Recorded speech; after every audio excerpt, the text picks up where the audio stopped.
breeder! Welcome sa unang episode ng aking mga video dito sa YouTube channel.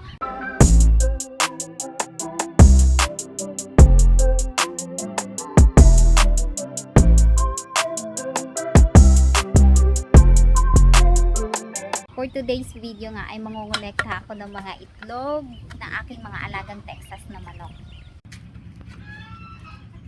Ito nga ang aming munting kulungan ng aming mga alagang inahin, and ngayon magkukolekta tayo ng mga itlog sa kanilang limbingan.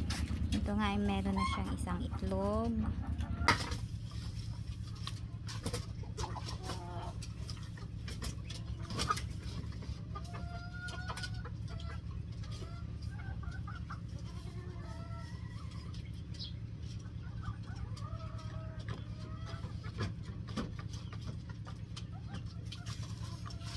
Pagkakuha ko nga ng itlog sa limliman, nilalagyan ko na agad dito ng marking kung anong bloodline para at least pag nilagay ko na dito sa timba at marami nang nailagay dyan, hindi na ako malito kung magsama-sama sila kasi may markings na.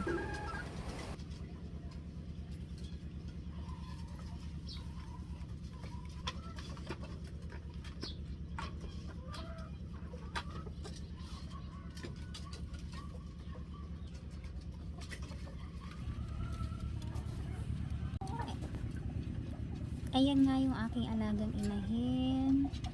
Leg band number 5. Ayan. At meron na siyang 2, 4, 6, 6 na itlog sa kanyang limliman. After ko nga makulek yung kanilang mga itlog, ay pupunasan ko naman ito para at least naman malinis ito bago ilagay sa incubator. At ito nga po ang aming incubator. Na-set up nga lang po siya dito sa side ng kusina. And then, na-order po namin siya sa VLD incubator.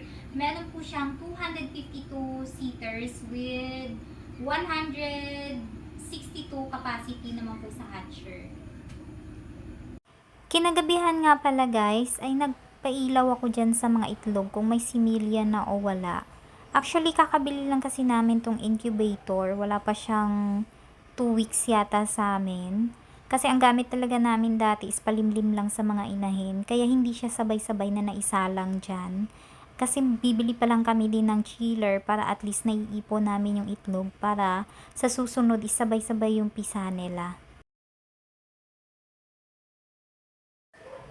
And then, pinatay ko nga pala yung ilaw dyan para makita or mailawan ko kung may similya o wala yung mga nauna ko nang naisalang na mga itlog. Cellphone lang pala gamit kong pang ilaw dyan sa mga itlog kasi nakikita naman agad kung may similya o wala. Depende na din kung kailan po ito naisalang. Dalawa nga ang markings na nakalagay dyan. First is kung anong bloodline, pangalawa is kung kailan sila naisalang sa incubator. Tulad nga niyan, naisalang ko siya nung January 30. Kitang-kita na nga na may similya siya. Bali, 6 days na siya mula nung nag-ilaw ako kagabi.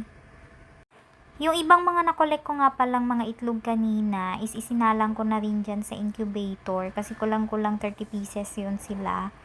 Nilagyan ko na lang ng date kung kailan isasalang para at least after 18 days, pwede na siyang ibaba sa hatcher para doon na magpisa.